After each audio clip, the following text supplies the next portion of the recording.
बोले सती तुम जाओ मती बाबुल की नगरिया रे।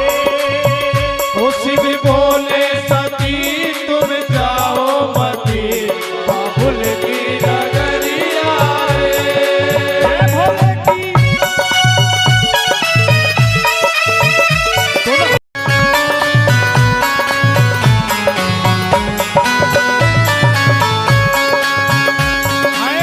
तेरे पिता ने यज्ञ रचाई। ओ तेरे पिता ने यज्ञ रचाई। देखो तेरे पिता ने यज्ञ रचाई। ओ तेरे पिता ने यज्ञ रचाई। जी पाती हमको नाय पठाई। ओ पाती हमको नाय पठाई। पिया पाती हमको नाय पठाई। ओ पाती हमको नाय पठाई। अरे हम भी तो जाते खुशी से जो होती हम पे खबरिया रे। शिव जाओ मती तुम जाओ मती बाबुल की नगरिया रे। वो शिव बोले सती तुम जाओ मती बाबुल की नगरिया रे। ओ शिव बोले मती तुम जाओ मती जय भोले की। बाबुल की नगरिया रे।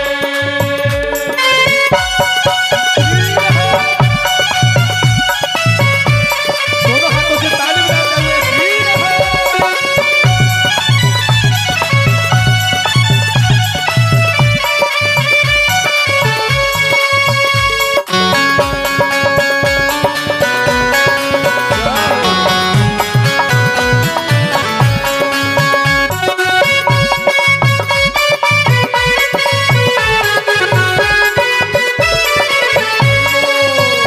हे बात पिया की एक न मानी। ओ बात पिया की एक न मानी। अरे बात भोला की एक न मानी। ओ बात भोला की एक न मानी। अरे पीहर जाने की हट ठानी। ओ पीहर जाने की हट ठानी। वो देखो पीहर जाने की हट ठानी। ओ पीहर जाने की हट ठानी। हरि बिन आज्ञा चल गई सती बाबुल की नगरिया रे। शिव बोले सती तुम जाओ मती बाबुल की नगरिया रे। जय भोले की। दोनों हाथ ऊपर ताली श्री हो।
सती जी को जाता हुआ देखने लगे।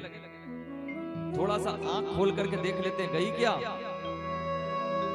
उधर सती जी की क्या स्थिति है कि मैं बिना बुलाए जा रही हूं और मेरे पति के मना करने के बावजूद भी जा रही हूं। बार बार जाती है, लेकिन अपने पति की तरफ जैसे ही देखती है तो पुनः दौड़ के आती है, फिर से जाती है, फिर चली आती है, फिर जाती है, फिर चली आती है। इस प्रकार से घटनाक्रम चलता रहा। अब की बार तो सती ने सोचा कि मुझे अब पीछे मुड़ करके नहीं देखते। बाबा भोलेनाथ काफी दूर तक देखते रहे, लेकिन सती जी ने मुड़ करके नहीं देखा। जब आंखों से ओझल हो गई तो बाबा भोलेनाथ ने घोर समाधि लगा ली। वहां जाकर के प्रजापति दक्ष ने घोषणा क्या करवा रखी है कि बिना बुलाए यदि सती और शिव आ भी जाएं, उनसे कोई बात नहीं करेगा, और यदि बात भी करेगा और मैंने यदि देख लिया तो उसको यज्ञ से निष्कासित किया जाएगा, उसका अपमान किया जाएगा। अब तो महाराज जैसे ही सती जी पहुंची, कोई उनसे बात नहीं कर रहा। तो सती क्या सोच रही है, मैं लेट आई हूं ना, आने में मुझे देर हो गई, इसलिए ये कोई मेरे से बात नहीं कर रहे हैं। बहनों की तरफ देखा तो बहनों ने मुंह मोड़ लिया, क्योंकि बहनों से पहले ही मना कर रखा कि कोई बात नहीं करेगा। सती मन में ये सोच रही है कि मैं लेट आई हूं, देरी से आई हूं, इसलिए मेरे से बात नहीं कर रही। लेकिन माता का हृदय ऐसा होता है, दक्ष की पत्नी प्रसूति से रहा नहीं गया और प्रसूति दौड़ पड़ी कि सादर भाले मिली एक माता, सादर भले ही मिली एक माता, भागनी मिली जय हो भगनी मिली बहुत मुस्काता, सादर भाले मिली एक माता, सादर भले ही मिली एक माता, भागनी मिली बहुत मुस्काता, भगनी मिली बहुत मुस्काता। सादर भले मिली एक माता, भगनी मिली बहुत मुस्काता। माता से रहा नहीं गया, क्योंकि माता का हृदय ऐसा ही होता है।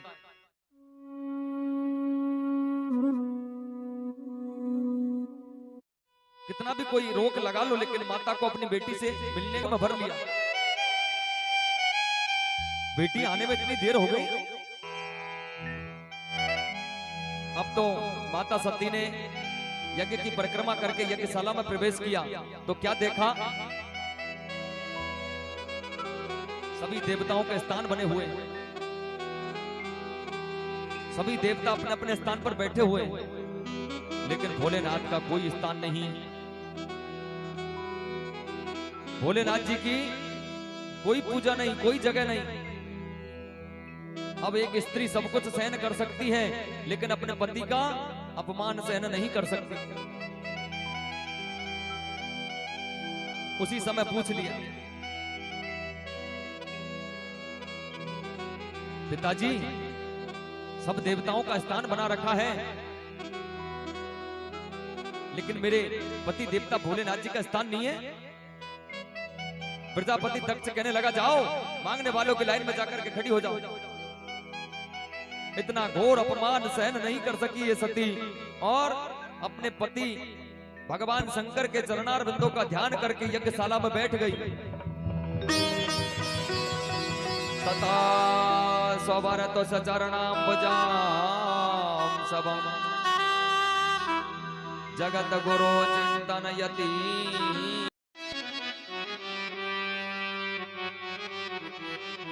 ये यज्ञ कैसे संपन्न होगा, सभी लोग घबराने लगे। इतने में तो नंदी आदि गणों ने और प्रजापति दक्ष की सेना में युद्ध छिड़ गया। लेकिन प्रजापति दक्ष की सेना ने वो कम थे, भोलेनाथ के पास में गए, त्राई माम भोलेनाथ, त्राई माम, त्राई माम, हे भोलेनाथ रक्षा करो, हे भोलेनाथ रक्षा करो।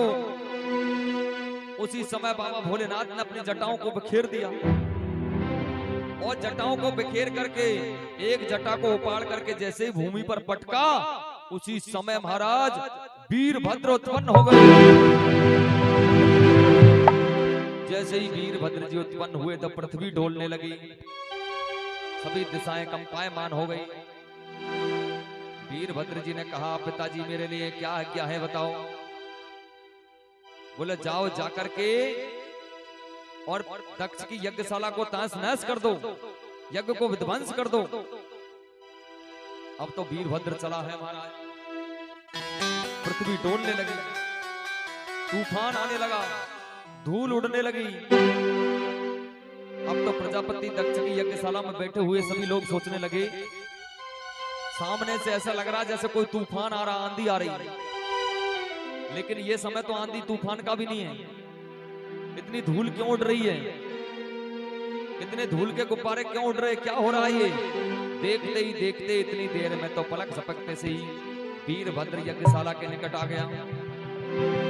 आकर के उसने हाहाकार मचा दिया और प्रजापति दक्ष की सेना में और वीरभद्र की सेना में युद्ध छिड़ गया। देखते ही देखते प्रजापति दक्ष की सेना को परास्त कर दिया वीरभद्र ने और दौड़ते हुए प्रजापति दक्ष के मस्तक को तोड़ करके पटक दिया। नंदी आदि गणों से कहा, और बताओ भैया तुमको किसने पीटा, किसने मारा? वीरभद्र से कहने लगे, महाराज जब हमारी पिटाई हो रही थी उस समय ये पूखा नामक जजमान जो है ना यज्ञ पर बैठा है, ये जोर जोर से हंस रहा था। अच्छा, एक घूसा मारा, 3200 दांत पूखा जजमान के नीचे, पूखा जजमान के दांत तोड़ दिए।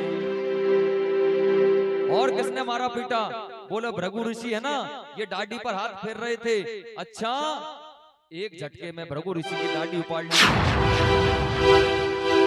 अब तो महाराज सभी देवता घबराने लगे, अब क्या होगा? जिनका नंबर नहीं आया वो भी सोचने लगे हमारा भी नंबर आ सकता है, इसलिए दौड़ पड़े और यज्ञशाला छोड़ करके भाग लिए और भगवान ब्रह्मा जी के पास में गए। ब्रह्मा जी ने कहा, मैं कुछ नहीं कर सकता, इस काम में तुम्हारी मैं कोई मदद नहीं कर सकता, क्योंकि भोलेनाथ का मामला है। और कोई देवी देवता का होता तो मैं समझा देता, लेकिन भोलेनाथ से तो मेरी भी कुछ चलने वाली नहीं है। इसलिए ऐसा करो देवताओं, तुम्हारे साथ मैं भी चलता हूं। तो भोलेनाथ की शरण में ही हम सब चलते हैं। सभी देवता ब्रह्मा जी के साथ में भोलेनाथ की शरण में गए। वहां जाकर के स्तुति करने लगे कि जाने तमीसं विश्वस्य जगतो योनि बीजयो सत्ते शिवस्य च परा यत्तद् ब्रह्म निराकारम्।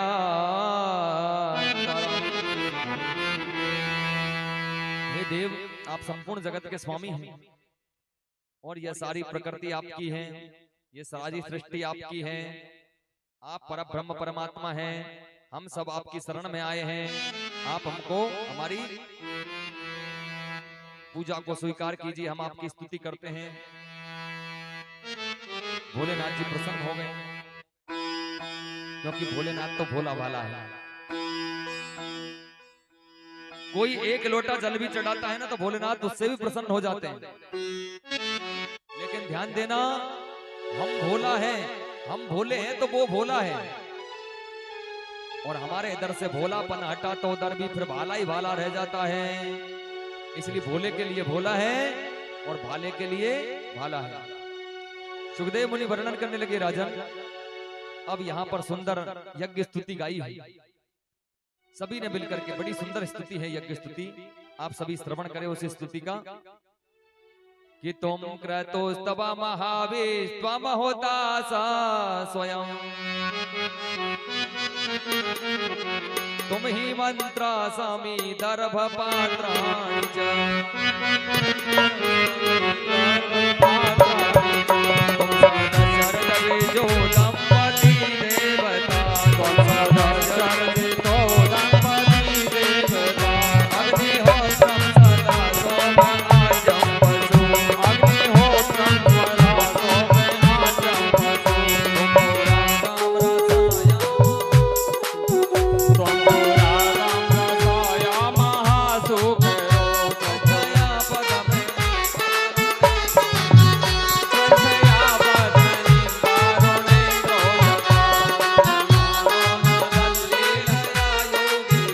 तुयमानो न दल्लीलया योगवी, गृहधर्हत्रये गात्रया चाकरु, गृहधर्हत्रये गात्रया चाकरु, सभसीदा त्वमस्माकं आकाशता, दर्शनं ते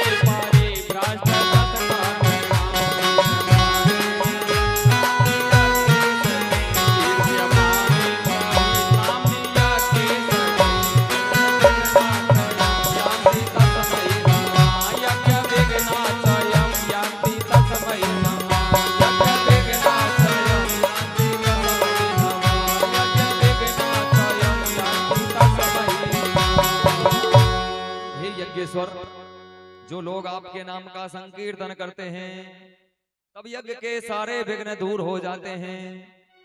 हमारा भी यज्ञ नष्ट हो गया है, हमारा भी यह सत्कर्म नष्ट हो गया है। आप ही प्रभु इसे संभालिए और हम पर प्रसन्न होइए। इस प्रकार से यज्ञ स्तुति के द्वारा भोलेनाथ की स्तुति की। भोलेनाथ जी ने बकरे का मस्तक मंगवाया, एक बकरे का मस्तक चीर करके और प्रजापति हड़बड़ा करके प्रजापति दक्ष खड़ा हुआ। अब तो होठ बजा करके, गाल बजा करके, बम बम बोल करके और भोलेनाथ जी को प्रसन्न करने लगा। आज भी कई लोग ऐसे देखे हमने भोलेनाथ के मंदिर में जो जोर जोर से बोलते बम बम हर हर, होठ बजाते हैं, गाल बजाते हैं, उससे भोलेनाथ जी बड़े प्रसन्न होते हैं। लेकिन पार्वती मैया नाराज हो जाती, सती मैया नाराज होती है। क्यों? क्योंकि उनके पिताजी ने बकरे का मस्तक से स्तुति गाई थी, इसलिए बम बम हार हार। भोलेनाथ जी बड़े प्रसन्न होते हैं इस स्तुति से। ध्यान देना सज्जनों, जिस यज्ञ में सोने की सलाखाएं लगी हुई हो, सोने की बल्ली लगी हो, हाथी के सूंड के बराबर घी की धारा छोड़ी जा रही हो, वो यज्ञ असफल हो गया तो फिर यज्ञ सफल कैसे होंगे? यज्ञों की सफलता का विषय क्या है? तो ध्यान देना सज्जनों, हमारे यहाँ पर यज्ञ होते हैं। जैसे पिछले वर्ष डोंगरी वाले बालाजी पर 9 कुंडी यज्ञ हुआ था, श्री राम महायज्ञ। उस यज्ञ में मैंने श्रीमद् भागवत की कथा का वाचन किया था। तो यज्ञ होते हैं, कोई 9 कुंडी यज्ञ होता है, कोई 21 कुंडी यज्ञ होता है, कभी कभी 51 कुंडी यज्ञ होता है और कई जगह पर 108 कुंडी यज्ञ होता है। और हमने तो ऐसे ऐसे यज्ञों में हिस्सा लिया है जो 1100 कुंड का यज्ञ था, 1100 ही यज्ञशाला, 1100 ही यज्ञशाला थी और 1100 ही कुंड थे। गाड़ियों में भर करके सामान ले जाते थे, तब जाकर के साइकिल पहुंचाने में आती थी, इतनी दूर पड़ते थे कुंड। ऐसे ऐसे यज्ञों में हमने हिस्सा लिया है। तो यज्ञ सफल कैसे होंगे? यज्ञ की सफलता का विषय क्या है? यज्ञ जब होते हैं तो ब्राह्मण जाते हैं, कार्यकर्ताओं को निर्देशित करके आते हैं, भैया तिल्ली बीन लेना, जौ बीन लेना, हवन सामग्री में कोई कचरा नहीं हो, जौ तिल चावलों को साफ कर लेना, उसमें कोई कचरा नहीं हो। वो मानव ब्राह्मण देवता ये संकेत करके आते हैं कि जौ बीनते समय, तिल्ली बीनते समय, चावल बीनते समय एक बार हृदय में झांक कर भी देख लेना, इसमें कोई कचरा नहीं हो। यदि हृदय में यदि थोड़ा सा भी कचरा रह गया तो चाहे 1 लाख कुंड के यज्ञ में बैठ जाना, तुम्हारा यज्ञ में बैठना व्यर्थ है। वो यज्ञ में बैठने का फल तुमको नहीं मिलेगा। यदि मन निर्मल नहीं है तो, भावना पवित्र नहीं है तो, विचार यदि अच्छे नहीं है तो।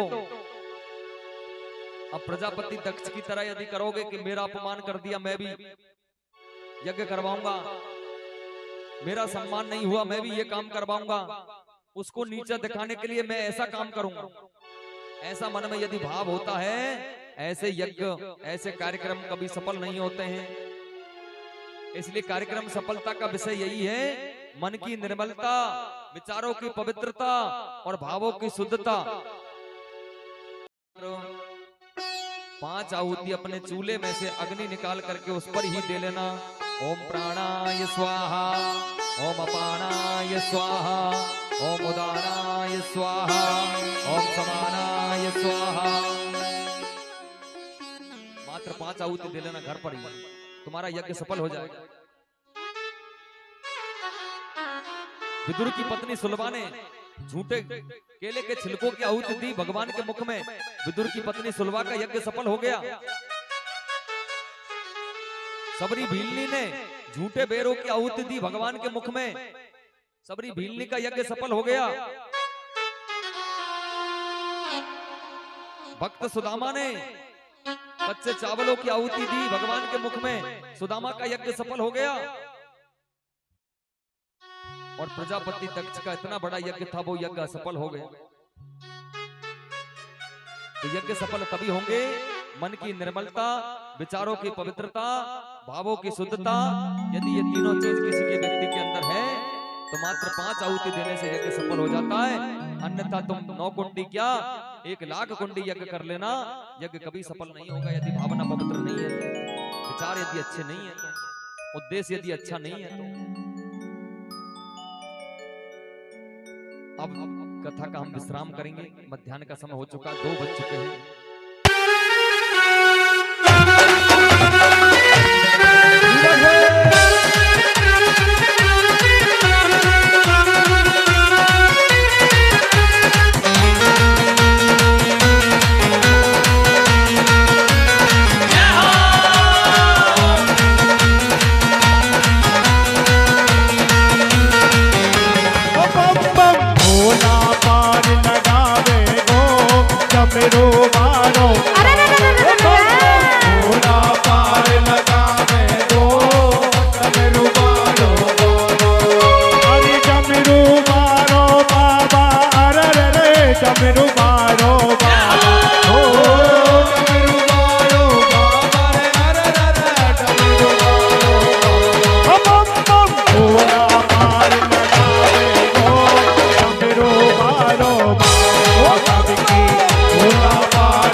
लगा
गोद के बहन चढ़ैयो भांग गोद के तू जन्म जन्म सुख पावे गो तमरो मारो बाबा सबकी नैया पार लगावे जय भोला की डमरू वालो बाबा अरे डमरू मारो बाबा अरे मारो बाबा हो डमरू वालो बाबा अरे रे सरपंच मारो बाबा ओ सबकी नैया पार लगावे गो तमरो मारो बाबा सबकी पार लगावे गो डमरू वालो जय हो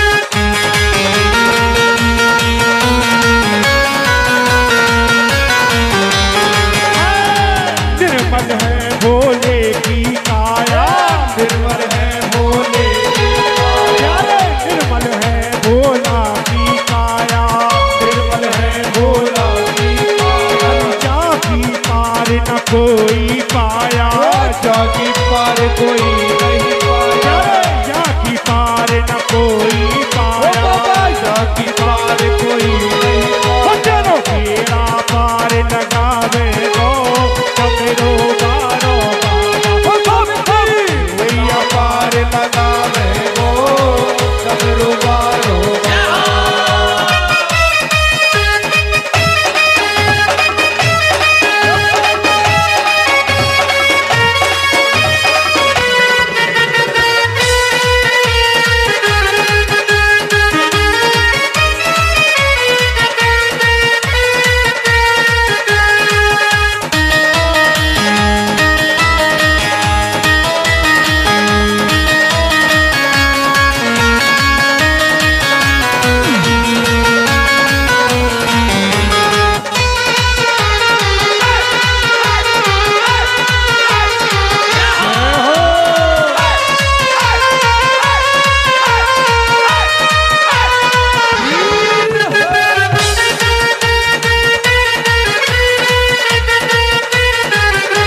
डमे डमे डमे डमे डमेरो माजे ओ डम डम डम डम डम डम डमे डमे डमे डमे डमेरो माजे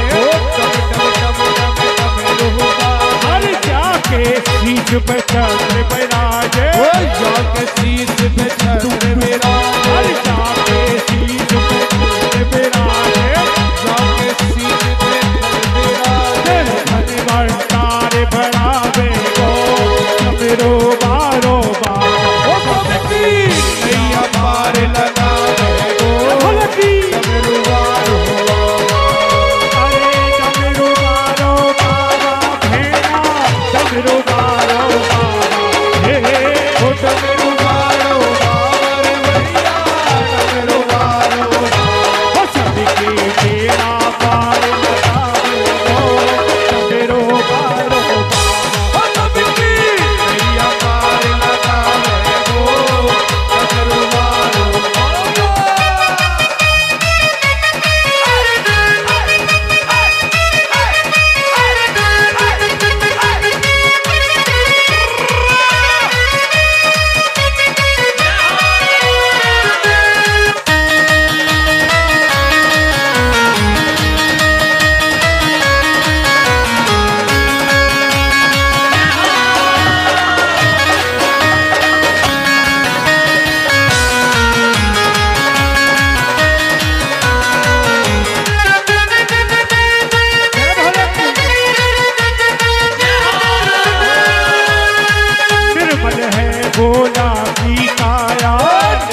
पार लगावे गो डमरू मारो बाबा सबकी नैया पार लगावे गो डमरू मारो बाबा सबकी नैया पार लगावे गो डमरू मारो बाबा सबकी डमरू मारो बाबा हर रो डमरू मारो बाबा हर रे डमरू मारो बाबा। भोले बाबा का बोल भोले बाबा की जय जय श्री राधे। कूदने लगे, इतने में किसी बालक ने उनसे पूछ लिया, भैया तुम्हारे पिताजी कौन हैं?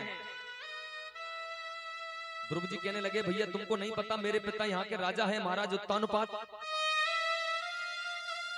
बालक कहने लगे, बोले यदि तुम्हारे पिताजी यहाँ के राजा हैं तो तुम कभी महलों में, तो तुमको देखा ही नहीं, तुम कभी महलों में नहीं गए?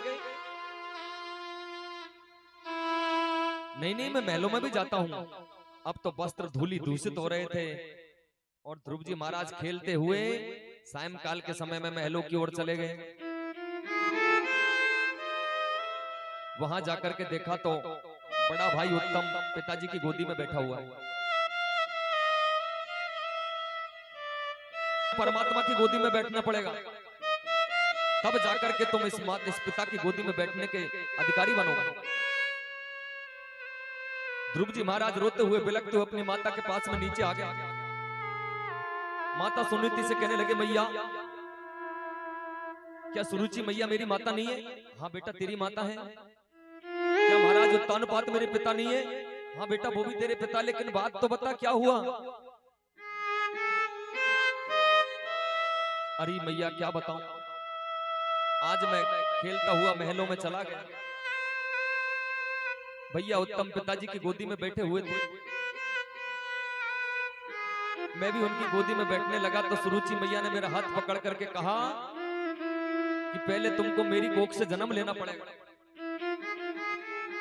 उससे पहले तुमको परमात्मा की गोदी में बैठना पड़ेगा, तब जाकर के तुम इस पिता की गोदी में बैठने का अधिकारी बनोगे। सुनीति मैया सोचने लगी, आज इस बालक के मन में एक कुबीज उत्पन्न हो गया, एक कुबीज भर दिया। इसलिए कभी भी छोटे बच्चों के सामने तेरे मेरे की बातें नहीं करनी चाहिए, क्योंकि छोटे बच्चे जो होते हैं ना, वो सबसे पहले अपने घर में ही देखते हैं मेरे माता पिता किसी अतिथि का सत्कार करते हैं नहीं करते हैं, मेरे माता पिता कभी मंदिर में जाते हैं नहीं जाते, मेरे माता पिता किसी सामाजिक कार्य में हिस्सा लेते हैं या नहीं लेते। बालक सबसे पहले अपने घर में ही तो देखता है, जैसा हम व्यवहार करेंगे बालक वैसा ही बन जाता है। इसलिए गृहस्थ सबसे पहला गुरुकुल है बच्चों का। उस गुरुकुल के सबसे पहले गुरु है माता और पिता। जैसा माता पिता होंगे उसी प्रकार से बालक का निर्माण हो जाता है। इसलिए घर में अच्छे संस्कार होने चाहिए, अपने बच्चों को सुंदर संस्कार प्रदान कीजिए। ये माता पिता का पहला फर्ज है, अपने बच्चों को उच्च शिक्षा प्रदान करें, अच्छी पढ़ाई करवाएं, पढ़ लिख करके उनको योग्य बनाएं। ये माता पिता का पहला फर्ज बनता है। केवल पुत्र को जन्म दे देना ही माता पिता का कर्तव्य नहीं है, और भी कर्तव्य है। गृहस्थ गुरुकुल है, उसके सबसे पहले गुरु माता पिता है।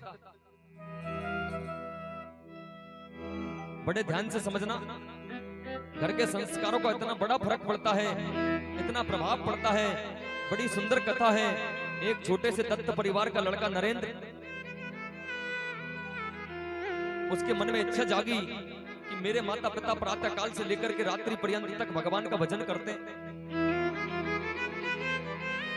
लेकिन कभी भगवान के दर्शन नहीं हुए।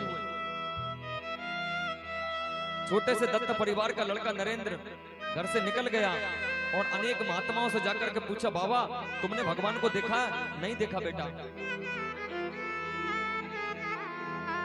दूसरे महात्माओं के पास में गया, बाबा तुमने भगवान को देखा? नहीं देखा बेटा। अनेक ऋषियों के पास में पहुंच गया। बाबा तुम रोज पूजा करते हो, तुमने भगवान को देखा? नहीं देखा बाबा। बेटा नहीं देखा। खोजते खोजते वो छोटे से दत्त परिवार का लड़का नरेंद्र स्वामी रामकृष्ण परमहंस दास के पास में चला गया। स्वामी रामकृष्ण परमहंस दास से जाकर के कहा, बाबा तुमने परमात्मा को देखा, तुमने भगवान को देखा? हाँ बेटा देखा। कैसे देखा बाबा? बेटा जैसे तुम और हम बात कर रहे हैं उसी प्रकार से हम और भगवान बैठ करके कई घंटों तक बात किया करते हैं। अच्छा, उस छोटे से दत्त परिवार के लड़के नरेंद्र ने स्वामी रामकृष्ण परमहंस दास को अपना गुरु बना लिया। उसके चरणों में अपना जीवन समर्पित कर दिया। जैसा उनने पढ़ाया उसी प्रकार से विद्या अध्ययन किया, शिक्षा ग्रहण की। अब स्वामी रामकृष्ण परमहंस दास के वचनों पर चलता हुआ आगे चलकर के वही छोटे से दत्त परिवार का लड़का नरेंद्र आगे चलकर के स्वामी विवेकानंद के रूप में सामने आया, जिसने जाकर के विदेश में जाकर के अंग्रेजी पर कई घंटों तक भाषण किया। जहां पर हिंदी भाषा को कोई नहीं जानता, वहां जाकर भी स्वामी विवेकानंद ने विदेश में जाकर के कई घंटों तक प्रवचन किए। आज भी स्वामी विवेकानंद का नाम इतिहास में अजर और अमर है, स्वर्णिम अक्षरों में लिखा गया है। यह है घर के संस्कार। केवल पुत्र को जन्म दे देना ही माता पिता का कर्तव्य नहीं है। तुम अपनी माता सुमित्रा से जाकर के पहले पूछ कर आओ, क्योंकि दुनिया में ऐसी कौन माता होगी जो अपने बेटे को सहर्ष वन में जाने की आज्ञा प्रदान करेगी। अब तो लक्ष्मण भैया अपनी माता सुमित्रा के पास में गए। वहां जाकर के कहने लगे, भैया राम को वनवास हुआ है, मैं भी उनके साथ में जाना चाहता हूं, मैं भी उनकी सेवा करना चाहता हूं। जैसे ही माता सुमित्रा ने सुना, नेत्रों से झरझर अश्रुधारा बहने लगी। कहा, बेटा क्या कहा, दोबारा कहना। हाँ भैया को वनवास हुआ। नहीं बेटा लक्ष्मण, नहीं बेटा लखन, उस दिन मैं पुत्रवती नहीं हुई, मैं आज पुत्रवती हुई हूं। क्यों?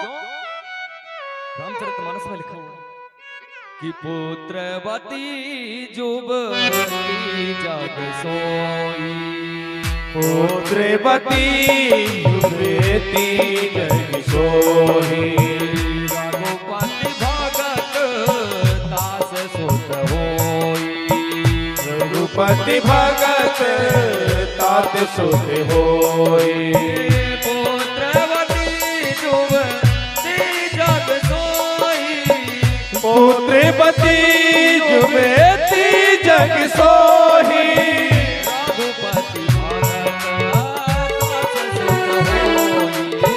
रघुपति भगत दास सुत हो।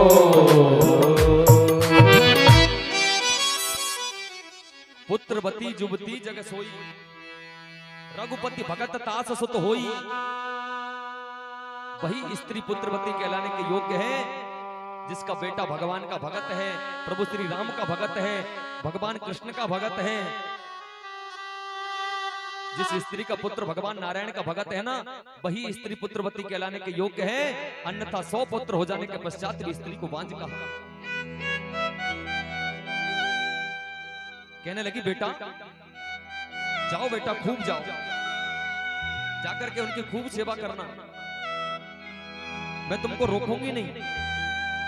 और मुझे तो ऐसा लगता है मेरे बेटा, हे लखन हम बन जाई, तो मेरे भाग्य राम बन जाए, दूसरा है तो तात कछुनाई, दूसर है तो तात कछुनाई, तुम्हारे भाग्य राम बन जाई, तो मेरे भाग्य राम बन जाई, दूसर है तो तात कछुनाई, दूसर है तो कछु नाय। तुमरे भाग राम बन जाए, दूसर हे तु तात कछु। आपने कुमार को देखा होगा, जब वो मिट्टी के बर्तन बनाता है ना, एक हाथ उसका अंदर रहता है, दूसरे हाथ से धीरे धीरे थपेड़ लगाता है, कहीं ये पात्र टूट ना जाए। उसी प्रकार बच्चे के अंदर संस्कारों की थपेड़ लगाते रहो। जहाँ कुमति तहाँ विपत निदाना, कहाँ कुमति वहाँ विपत निधान। कुमति सबके उर रहे, नाथ पुराण निगम से कहे। ये मैं नहीं कह रहा हूं, ये शास्त्रों में लिखा हुआ है।